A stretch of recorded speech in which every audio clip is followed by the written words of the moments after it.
Okay, I'm going to get started sewing on this little tank top. I'm going to show you a couple little tricks I learned sewing on knits that helps me. If you have any trouble sewing on knits, it might help you too. But anyway, here is the fabric I'm using. Sometimes it's really hard to tell what's the front and what's the back. In this case, I'm going to go ahead and make this the front because I think it could be either side. So I'm going to make this the front and this is the back. So how to keep that separate, since it's so difficult for me to figure out which is which, I'm going to cut a little bit of a square of interfacing, and then I'm going to iron it on to where the hem would be, so I don't ever forget which side is which. Like I said, this fabric is really hard to tell which one's the front and which is the back. So this is the back, this is the front. Okay, so I'm going to iron this onto the back, and the reason I'm going to do it on the back is because it might leave a little bit of a mark on there, so I don't want it to be anywhere where it's going to show. So let's just leave that there. I don't have the iron on, yeah. Okay, let's try it again. I dropped my iron and broke it even into worse pieces than it was before. Okay, so that'll stay now. So that is my back piece. Now here is the side. This is also the back of it. Where's my other piece? Okay, so here's this one and this one. So I know these are both the back sides. Okay, so I'm going to do the same thing here. I'm going to put a little triangle or a little square on the hem part so I can remember which is which. I mean, if you have an obvious pattern on your knit fabric, you don't have to worry about this, but this one is really difficult to know which is which. So I'm going to go ahead and put one down on the bottom so I don't have to even think about it.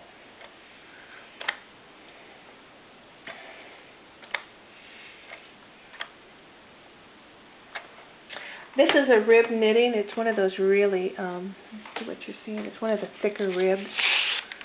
So now we know. So those marks are on the wrong side. Okay, so what you're going to have to need for this blouse is your front, your two backs, and your ribbing for the neck and sleeves. So let's go ahead and talk about the needle. What I'm going to use is I'm going to use a jersey needle. For this knit I'm using the 80-20, but as far as it goes, any of these jerseys will work just fine. I'm going to, since I'm not going to turn any of the, I'm not going to finish off any of the edges, I'm going to use my G foot, my overlock foot, and I'm going to overlock the outside edges of everything so it has a nice finish. You don't have to do that because this knit is not going to fray, but it just looks nicer. I'm going to do it on red thread instead of white. I was going to demonstrate this one when I made it, but I ran into so much trouble that I ended up not even taping this at all. Well, I taped it, but it was terrible, so I didn't put it on YouTube. Anyway, so let's go ahead and talk about what stitches you're going to use. You're going to have to test your fabric and find out what works best on your machine for a knit stitch. There's a lot of variables in it too, because it could be just you're just going to have to use a small zigzag stitch. You just have to figure out what works best on your machine. So let me go ahead and show you some of your options. This is my number 2 stitch, which is 2 up, 1 back, 2 up, 1 back. And let's see how that's going to sew on this.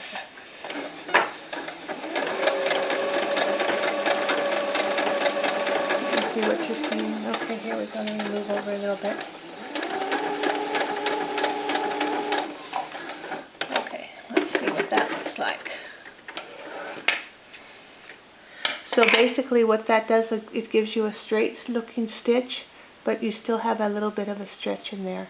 But you do see how it just barely pulls your fabric. So that's a real good option on this fabric. Let's try number 3, which is what I used on that whole blue blouse, which is a thinner knit than this red. So let's give this one a try.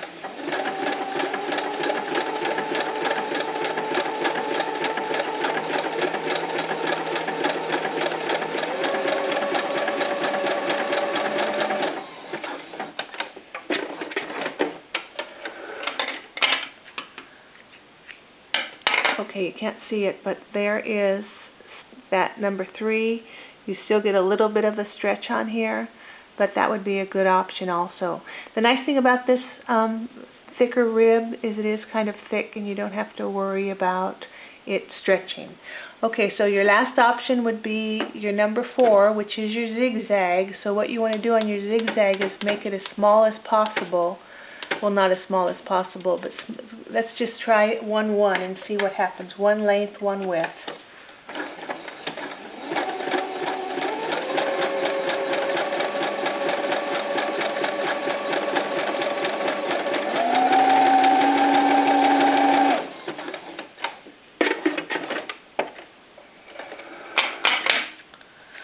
Okay, so that was just your basic zigzag, and you still have a little bit of a stretch, but it won't break your thread. So even if you just have a machine that is only straight or zigzag, you're still going to be able to sew on rib knitting. Okay, let me show you another trick also, that if you don't have any other option. Let's go ahead and take the front piece and the back piece on your blouse. Okay, so here is my back. Okay, so let's do this one here. Let's do our shoulder seams like we were going to sew it together. Okay, so now I'm going across two pieces of ribbing. So let me just say, there's no way I can get my fabric sewn up without it stretching like crazy. And I don't want it to stretch like crazy. So let's go ahead and get our sewing machine out. I'm going to get our ironing board out. And this time I'm going to take that same lightweight interfacing, and I'm going to cut myself a strip. And what I'm going to do is I'm going to take it to the back of my back piece of my fabric, and I'm going to iron it away from my stitching line. So let's just say I want to keep that, let me get a bigger piece so you can see it better. Let me cut a piece here. So cut yourself a thin piece. You can even go further along. It's like you can go this big, that's fine. So let's iron that on above our stitch line. Not on our stitch line, but above our stitch line. And we're on the wrong side of our fabric, and let's press that down. Okay. So now it's going to stick on my fabric until I'm finished sewing it, and then I'm going to peel it right off.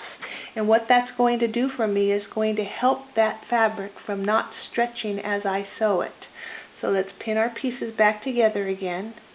If you can't do the top, you can do the same thing on the bottom. In fact, you can do the top and the bottom. Let me show you what I mean before I sew this. Cut yourself another strip.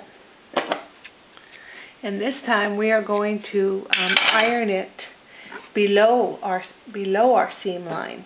So let's go ahead and here's the dry side. So let's make sure you do this on the wrong side of your fabric though, because it might leave a little residue on your fabric and you don't want that.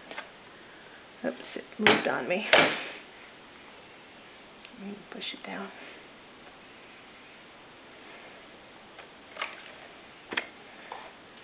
So what I'm doing by doing this is I'm stabilizing that knit fabric from stretching as I sew it. Okay, so now we can go ahead and pin this to our front piece.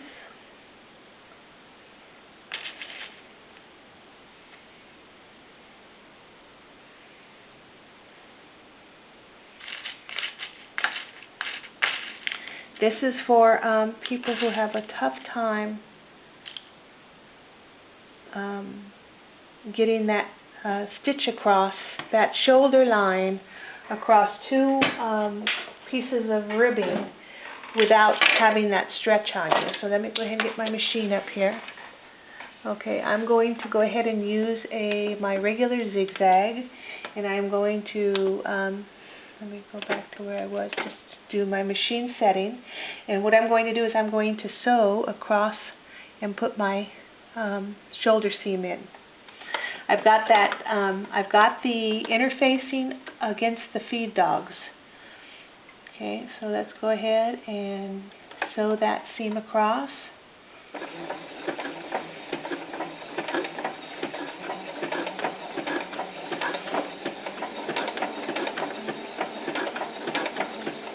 You don't want to pull your stitches, you just want to let the machine do the work, and don't stretch your fabric whatsoever. Even with that fabric, that interfacing on the bottom, you still have to make sure that you're not stretching your top fabric.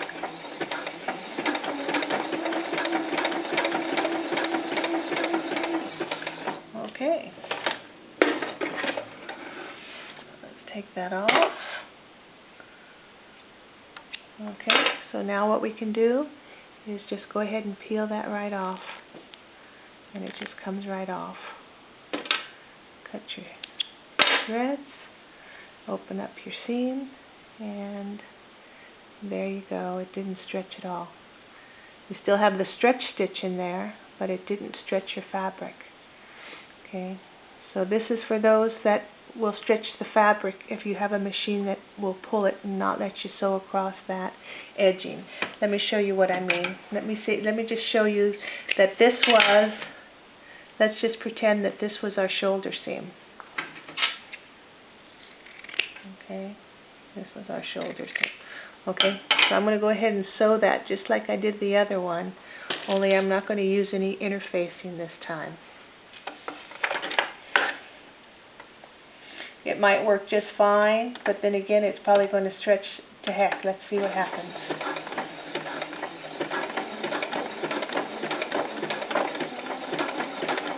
I'm not pulling the front, I'm just pushing my fabric into the machine.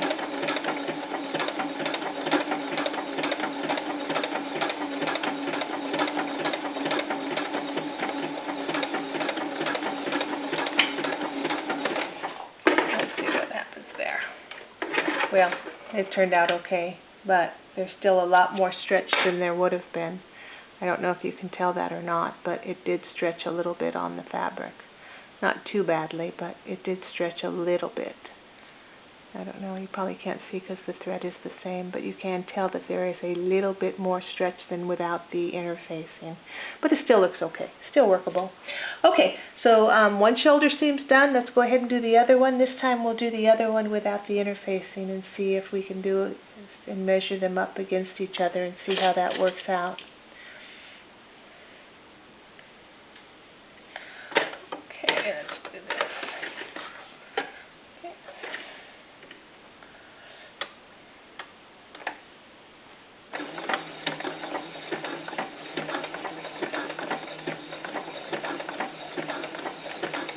One thing about knit fabrics, you really do see I'm having trouble. My machine's jamming on me. Yeah, see, my machine tried to eat the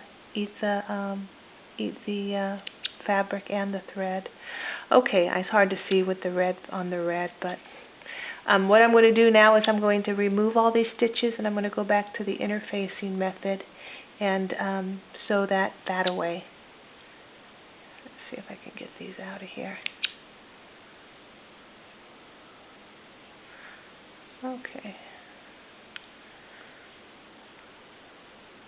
Okay, let me go ahead and fix that up and get my iron hot again.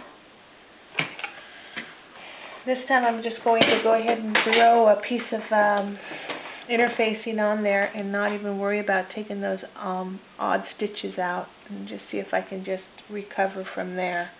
So let me iron on a piece here.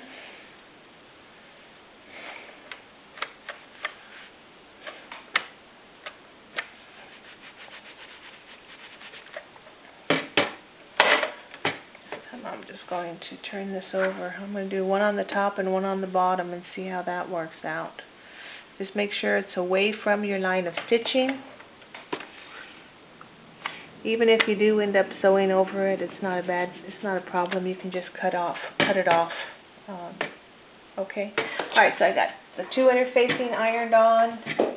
Now let's try sewing it again. See if we can get across there without any trouble. Let's make sure my machine's all lined up. I'm on my knit stitch. I've got my fabric there underneath and on top. Let's try it again.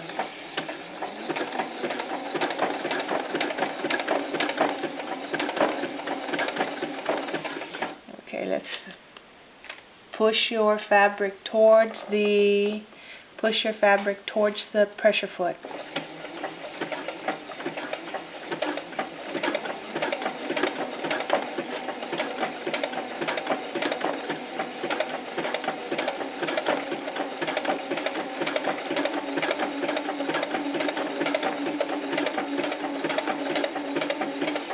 Okay.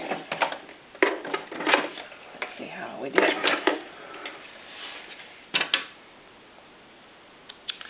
Okay, so remove your interfacing. And let's check our width and see how it turned out. So there's the other shoulder seam. Let's measure them up and see if they equaled. Yep, right on the money. Both same size on each side.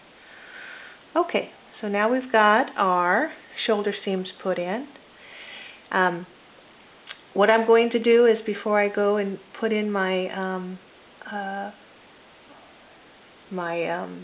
neckline with the ribbing, I'm going to overcast here on my two back seams, because I'm going to want to turn this under before I put that rib knitting on the neckline. So I want to finish off this edge and this edge.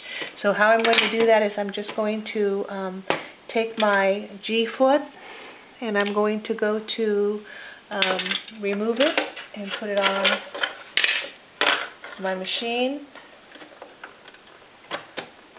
Okay, and I like this stitch that's number 7, which you're not going to be able to see when it's red on red. But it's a lot like, here's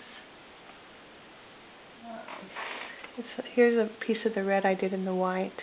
I was playing with the different overcast to see which wouldn't give me the most stretch. And this was number 6, so I'm going to try a different number 7. So that's time consuming, but let me show you how to get started on that. So just go ahead and take your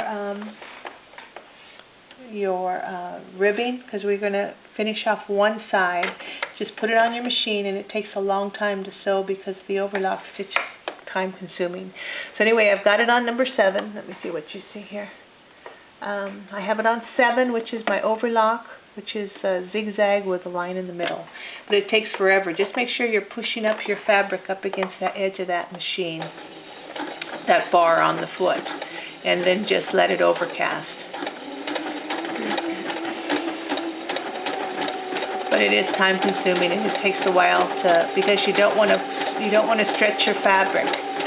So use whichever overcast you have that won't stretch your fabric, because you are doing knits. So just practice. Let's see how that looks. Okay, so that's the one I like, because it does give you a little bit of a stretch, but not too badly.